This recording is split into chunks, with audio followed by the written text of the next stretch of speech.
Alhamdulillahilladzi faqaha fid din man istafahu minal ulama'il a'lam wa ja'alahum kawakiba yahtadi bihim kulla dal fi halakiz zalam.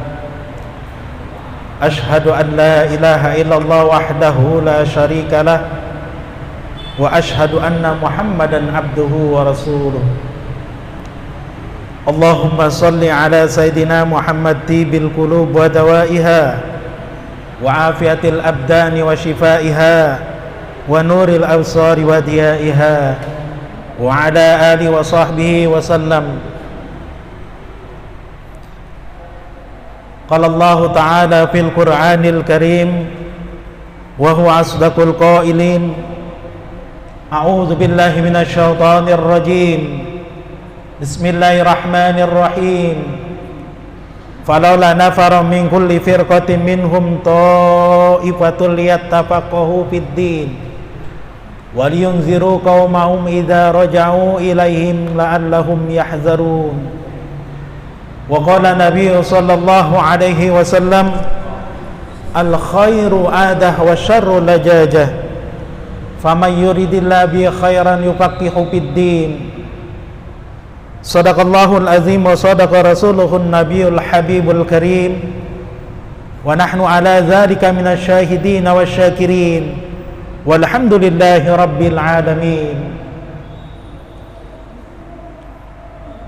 Para remaja Ikatan Remaja Masjid Jami Al-Hafazah, baik putra dan putri yang kami banggakan dan kami cintai, wabil khusus Ketua Irma Ustadz Amir Faisal ya? Siapa? Oh, Amir Faisal Sakib. Oh. Ustadz Amir Sakib LC dan bagian pendidikan ataupun bagian taklim saudara Fakhrul Razai, para remaja putra dan putri yang semuanya mudah-mudahan dimuliakan oleh Allah Subhanahu wa taala. Alhamdulillah, pada kesempatan kali ini di pertemuan kita yang pertama ini, mudah-mudahan langkah kaki kita senantiasa mendapat keberkahan dan maghfirah dari Allah Subhanahu wa ta'ala, amin. Sebelum pengajian dimulai, mari kita sama-sama membacakan suratul Fatihah. Kita khususkan untuk para orang tua kita, para guru kita, para saudara kita yang telah mendahului kita. Mudah-mudahan Allah jadikan kuburnya raudhah min riyadil jannah. Ala hadhihi niyyah wa ala kulli niyatin salihah wa ila hadratin nabi. Al-Fatihah.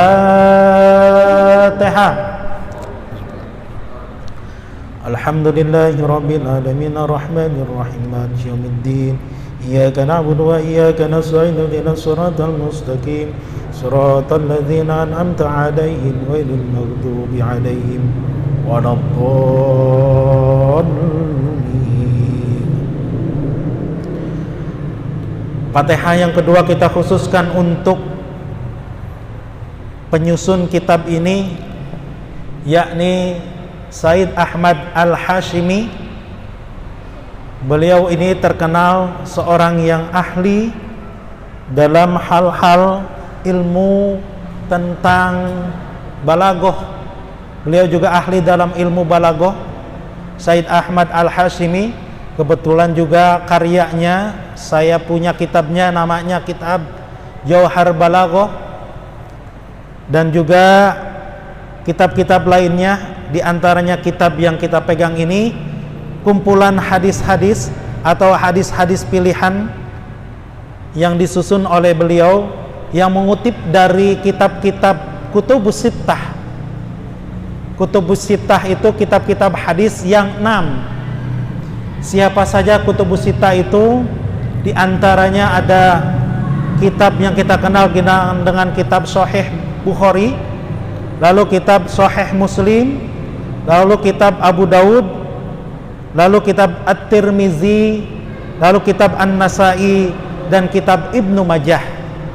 Nah, ini keseluruhan dari kitab-kitab tersebut oleh Said Ahmad Al-Hashimi dipilih oleh beliau dengan mutolaah yang mendalam, secara mendalam beliau meneliti, lalu disusun kitab Mukhtarul Ahadits ini. Dan kitab ini kalau dilihat dari susunannya sangat abjatis. Halo, serius banget. Abjatis, tahu abjatis itu? Kalau abjatis itu kalau huruf A, B, C, D, D, F, G, H, I sampai terakhir itu namanya abjatis. Tapi ini abjatisnya dengan abjatis huruf hijaiyah. Dari alif, ba, ta, sa, semuanya sangat bagus sekali kalau dilihat dari susunannya. Jadi kitab Mukhtarul Ahadits ini kitab yang disusun oleh Said Ahmad Al-Hashimi secara abjatis. Dari huruf A sampai dengan huruf Ya yang terakhir ini. Mudah-mudahan kalian bisa memiliki kitab ini di kemudian hari. Kalau begini aja belum melihat kitabnya nantinya. Ya, setidaknya kalau misalnya punya kitab Mukhtarul Ahadits, mudah-mudahan nanti ada hikmah tersendiri oleh kalian. Apa itu hikmahnya? Kalian bisa menghafal hadis-hadis yang ada di dalam kitab ini. Ada berapa hadis ini keseluruhan hadisnya? Kalau dilihat dari keseluruhannya ada sekitar 2000 hadis. Di dalam kitab ini ada sekitar 2000 hadis yang dikutip dari kitab Hadis Al-Mu'tabarah. Kenapa kok namanya Al-Mu'tabarah? Mu'tabarah itu kitab yang diakui kesahihannya, yaitu yang tadi kutubus sittah itu. Pertama Sahih Bukhari, Sahih Muslim, Abu Daud, Tirmizi, An-Nasai, dan Ibnu Majah. Itu kitab-kitab yang mu'tabar. Jadi kalau kalian mendengar nama-nama Al-Mu'tabar, banyak misalnya ada thariqat, ada thariqah mu'tabaroh, berarti thariqatnya itu diakuin. Kalau kitab hadis-hadis mu'tabar, berarti hadis-hadis itu diakui. Itu namanya disebut mu'tabar, diakuin. Jadi kalau kalian pengen diakuin, ya harus yakinkan dulu diri kalian gitu. Oke? Nah, ini kitab Mukhtarul Ahadits ini ada beberapa cetakan. Kebetulan cetakan yang saya pegang ini kebetulan cetakan Darul Fikr. Dulu waktu zaman tahun 2006, saya belinya tahun 2006 nih. Ini masih 22.800 harganya.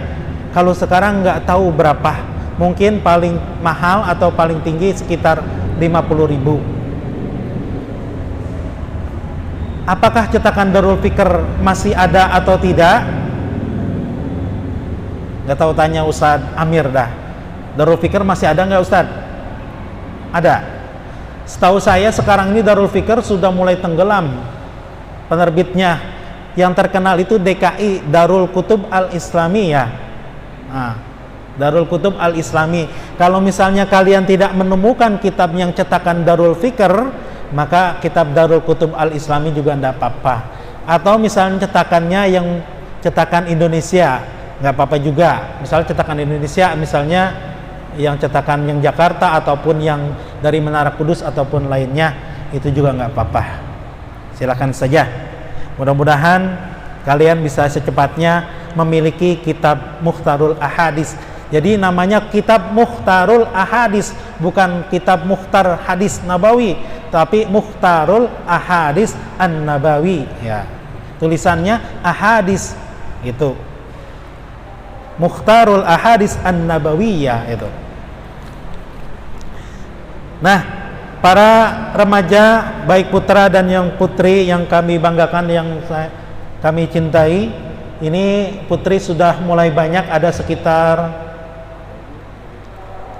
11-12, yang putra sekitar 30-an mungkin, keseluruhannya lebih ya. Mudah-mudahan langkah kaki kalian untuk mencari ilmu senantiasa Allah mudahkan, amin. dan juga Allah senantiasa berikan keberkahan ketika kalian untuk meneliti ataupun membaca hadis-hadis Nabi Muhammad sallallahu.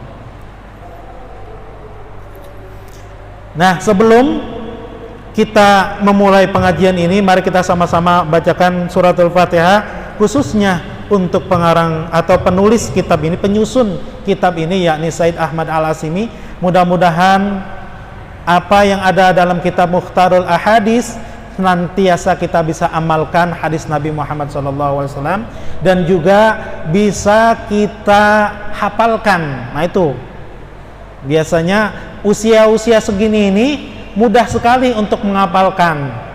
Jangan takut, kalian bisa, kemungkinan bisa kalian hafal satu kitab hadis ini. Kalau kalian bisa hafal satu kitab ini, waduh, mantap kalian tuh. Bisa menjadi mubalik terkenal itu. Ya. Ala hadhihi niyya wa ala kulli niyatin shalihah, khususan Al-Fatihah.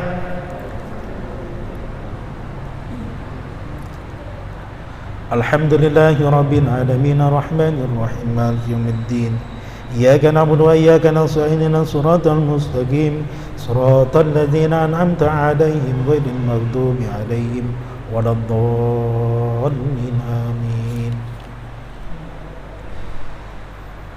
Bismillahirrahmanirrahim.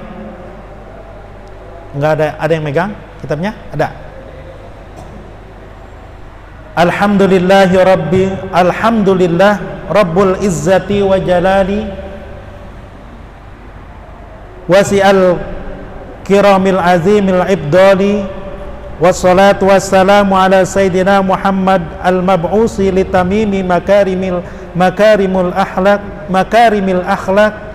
al-mufaddilu ala kafatil makhluqat alal itlaq wa ala ali masabihi sunnahitil a'lam wa ashabihi al-bazilina anfusahum litaudihi syara'i wal ahkam wa ala sairil a'immatil mujtahidin al-qa'imina bihibzi namusiddin.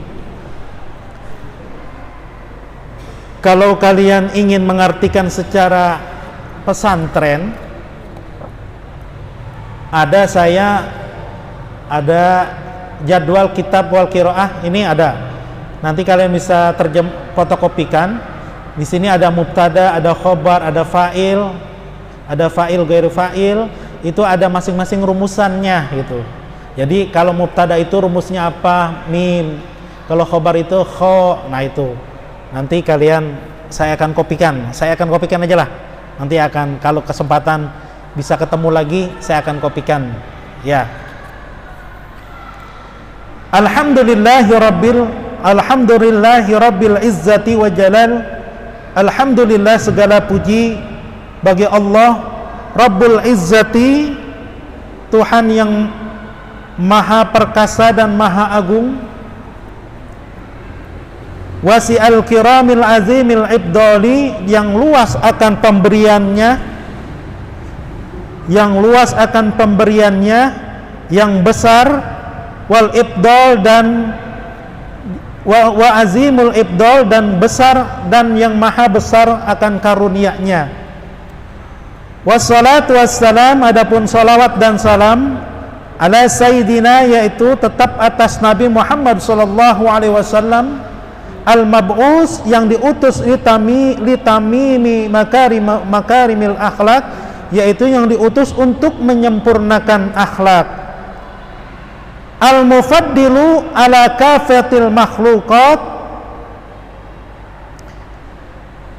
Nabi Muhammad itu yaitu makhluk ataupun yang paling mulia, paling utama, makhluk yang paling utama, ala kafatil makhluqat, atas keseluruhan makhluk sejagat, alal itlaq, secara mutlak. Wa ala alihi masabi'is sunnatil a'lam, dan atas keseluruhan keluarganya, masabi sunnah, yang senantiasa menerangi sunnah wal a'lam dan a'lam. Wa ashabihi, dan para sahabat-sahabatnya, al-bazilina, yang mengorbankan anfusahum, diri mereka, litaudihi syara'i, untuk tegaknya syariat wal ahkam dan hukum Islam. Wa ala sairil a'immatil mujtahidin, dan juga kepada seluruh para imam mujtahid al-qaimina yang menegakkan bihifzi namusuddin, yaitu yang menegakkan kemurnian agama. Ini masih mukadimah. Ini masih mukadimah yang disampaikan oleh Said Ahmad Al-Hasimi. Nanti setelah bukan mukadimah, ini bagian pengantarnya yang disampaikan oleh beliau. Amma ba'du, setelah membaca alhamdulillah dan salawat dan serta salam, falamma kana ilmu sunnah an-nabawiyah, maka kedudukan dari sunnah, ilmu sunnah ataupun hadis Nabi Muhammad sallallahu alaihi wasallam ba'da Qur'anil Karim, yaitu setelah kedudukannya kedua setelah posisinya Al-Qur'anul Karim. Jadi posisinya sunnah Rasul itu kedua. Kalau kita melihat ataupun membaca dari hadis Nabi Muhammad sallallahu alaihi wasallam, taraktu fikum amraini lan tadillu ma in tamassaktum bihima kitabullah wa sunnata rasuli. Kalau kamu ingin senantiasa, kata Rasul, aku tinggalkan dua warisan. Lan tadillu ma in tamassaktum bihima, kalian tidak akan sesat selamanya. Apa itu? Yang pertama, kitabullah, kitab Allah, yaitu Al-Qur'anul Karim. Yang kedua yakni sunnah Rasul, yaitu hadis Nabi. Jadi kalau kita berpegang dua dalam kehidupan kita ini, yang pertama Al-Quran, lalu keduanya hadis dalam kehidupan kita, insya Allah kita tidak tersesat. Ya, tidak akan tersesat ke jalan yang tidak diridhoi Allah. Kalau kita senantiasa berpegang kepada Al-Quran dan hadis, senantiasa dibimbing, karena acuannya sudah jelas. Al-Quran dan hadis, perintah-perintah dan larangannya juga jelas. Kenapa seperti itu? Karena itulah yang Rasulullah SAW wariskan kepada umatnya. Jadi kalau misalnya kalian menanyakan apa warisan Rasul yang paling berharga, warisan Rasul yang paling berharga itu ya yang kita akan pegang terus, yaitu Al-Quran dan juga sunnah Rasul, yakni hadis. Nah, hadis-hadis ini nanti kita akan baca dan kita akan pelajari ataupun kita hafal nanti kita akan terapkan dalam kehidupan sehari-hari untuk bekal di akhirat nanti. Ya, kalau kita sudah berpegang kepada Al-Quran dan sunnah, insya Allah kita tidak akan tersesat. Halo? Pahim tum? Saya ingat kalau di kampus itu, saya kebetulan di kampus itu ngajar 2 pesantren mahasiswa.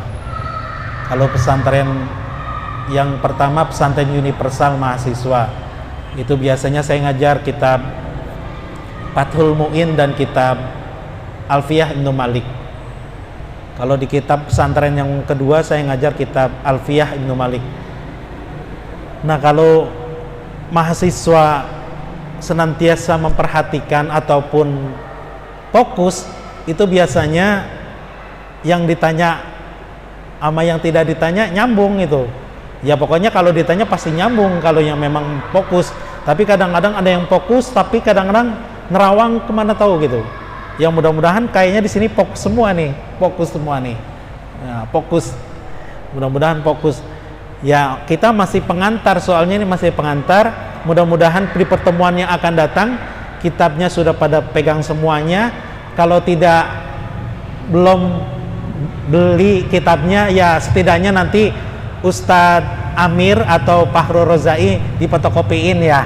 Ya, nanti dipotokopiin lah minimal gitu. Bab-bab awal nanti fotokopiin biar pada punya gitu.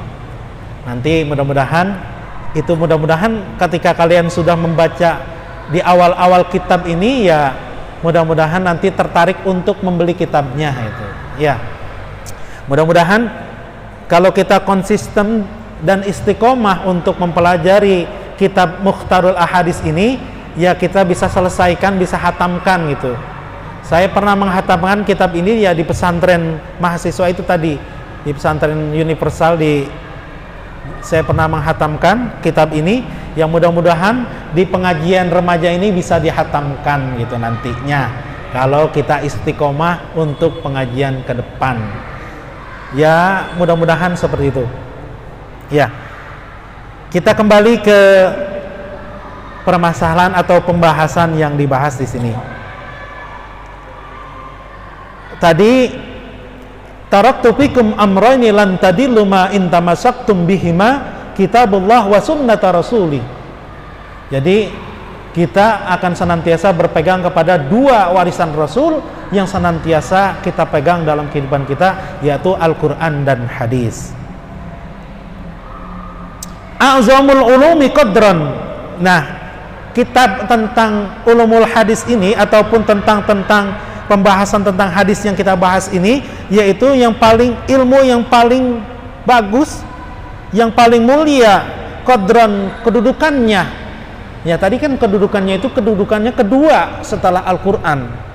Jadi kita mempelajari hadis ini ya kedudukannya kedua setelah Al-Quran. Wa araqaha syarfan wa fakhran. Dan juga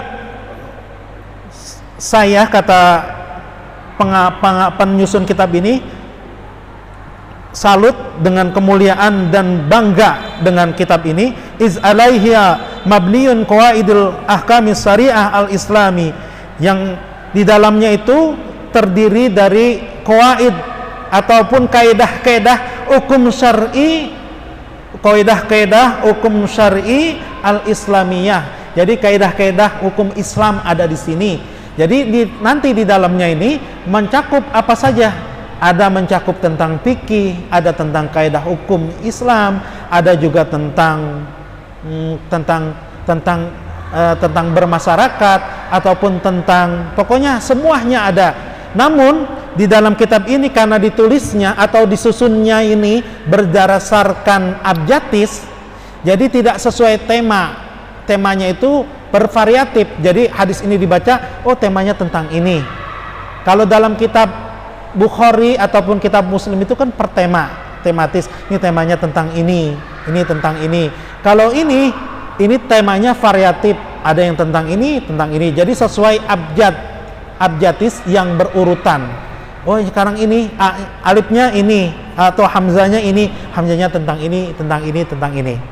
Nah, lebih kalau misalnya dilihat enakan mana? Sebenarnya keduanya enak. Kalau yang tematis juga tersusun bagus, kalau ini lebih bervariatif, nggak bosenin gitu. Jadi nggak bosenin ketika judulnya tentang ini, bahas tentang hadis ini dibaca, tentang ini temanya gitu. Ya, itu mudah-mudahan para remaja nggak bosen gitu ketika dibacakan hadis Nabi Muhammad SAW, temanya ini tidak membosankan. Wabihi, dan dengan kitab hadis ini tazhiru tafasilu mujmalat al-ayatil Qur'aniyah, jelas nampak terperinci secara global, mujmalat, makna ayat-ayat Quran yang ada di dalamnya juga.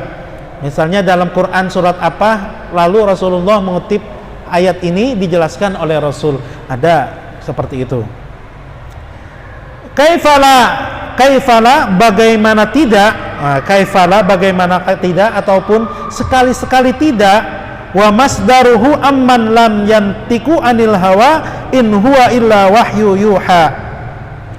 Bagaimana tidak katanya, adapun yang bersumber dari hadis-hadis ini yaitu dari ucapan Rasul, amman seseorang la yantiku yang tidak berucap, anil hawa tidak berdasarkan nafsunya, in huwa illa wahyu yuha, tetapi itu berdasarkan wahyu yang diberikan oleh Allah Subhanahu wa taala.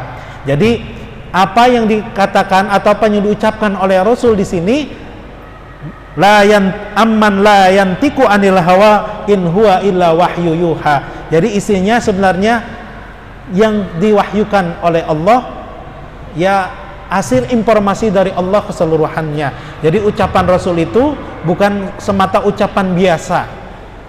Muhammadun basyarun la kal basyari gitu kan ya. Muhammad itu manusia tapi tidak pada manusia biasa. Kalau kita ibaratkan Nabi Muhammad itu seperti batu jamrud dengan batu-batu kerikil lainnya. Kok gitu? Lah iya, sama-sama batu tapi tidak sama dengan batu yang biasanya. Ya, saya ibaratkan saya punya batu cincin nih dua nih, warnanya merah sama putih. Saya bandingkan batu cincin saya dengan batu yang lain. Lah masih bagusan batu cincin saya kayaknya gitu. Karena memang ini pilihan batunya gitu. Oh ini batunya batu ini. Nah seperti itu. Jadi Nabi Muhammad pun seperti itu, manusia tapi tidak seperti manusia biasa. Basyarun la kal basyari wa ma yantiku anil hawa in huwa illa wahyu yuha. Apa yang diucapkan oleh Rasul itu hanya saja bukan ucapan biasa tapi merupakan wahyu. Di dalam satu syairnya di sini, bahwal mufassiru lil kitabi wa innama nataqan nabiyyu lana bihi an rabbih. Bahwa maka adapun ia Rasulullah mufassiru yaitu menafsirkan lil kitabi dari Alkitab Al-Qur'an, wa innama nataqa hanya sanya ia nataqa berucap an-nabiyyu siapa nabi lana kepada kita bihi an rabbihi yaitu dari semata-mata dari Tuhannya. Halo. Udah masuk Isa belum ya. Nah, ini kalau misalnya tentang syair ini enak loh kalau belajar syair. Kalau kalian masuk dalam jurusan sastra Arab, kebetulan saya ngajar di jurusan sastra Arab. Kalau kita belajar ilmu arud dan qafi, itu ada ilmu syair, namanya ilmu arud dan qafi. Di situ ada bahar-bahar, ada bahar towil, ada bahar basit, ada bahar rozad, ada bahar romal. Itu fungsinya apa? Kalau kita menemukan di dalam suatu kitab itu biasanya banyak ditulis syair-syair. Kenapa kok pakai syair-syair? Karena syair-syair itu kalimatnya singkat, isinya padat. Itu. Kalau kita misalnya belajar alfiyah ataupun kita belajar ilmu nahu ataupun ilmu sorof, itu dengan syair saja kita paham. Kalau dalam kitab Imriti wa nahwu awla awalan ayu lama idzil karamidu nahu lam yufhama. Oh ternyata kalimatnya singkat, wa nahu aula awalan ayu lama. Nahu itu ilmu yang utama, ayu lama untuk diketahui. Wa nahu aula awalan ayu lama idzil kalami dunahu lam yufhama. Apabila ucapan ataupun pembicaraan tanpa ilmu nahu, maka ucapannya tersebut tidak akan dipahami. Oh, ternyata dengan syair itu, kalimatnya dengan syair, singkat, padat. Begitu. Sama juga dalam Alfiyah Ibnu Malik. Kalimatnya singkat tapi isinya padat gitu.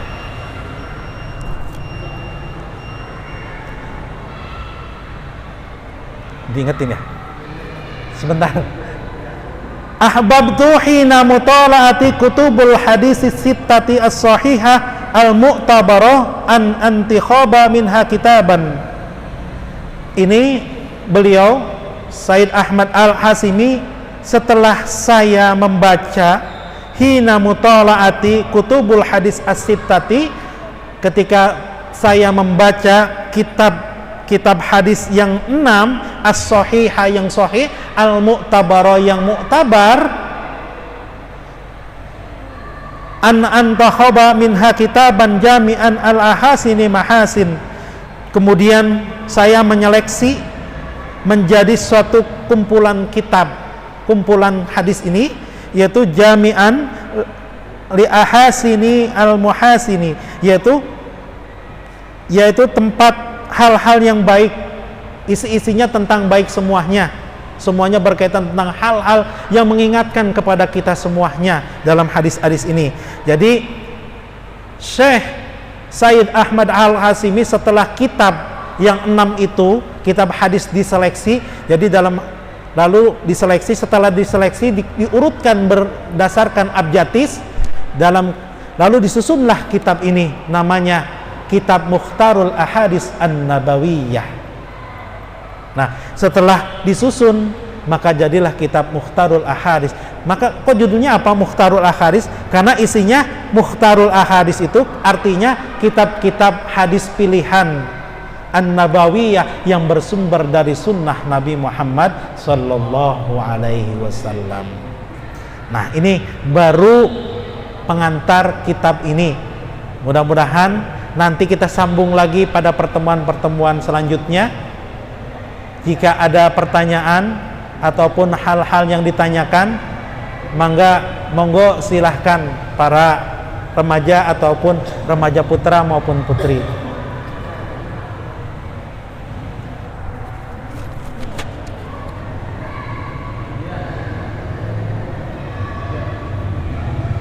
Dada. Halo? Dada.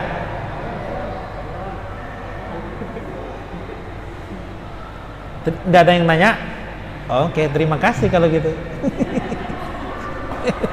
Ya, kita ketemu di pertemuan yang akan datang. Mudah-mudahan Allah senantiasa mudahkan kita semuanya dalam menuntut ilmu, mempelajari kitab-kitab ataupun hadis-hadis Nabi Muhammad sallallahu alaihi wasallam. Ala hadini al-Fatihah. A'udzubillahi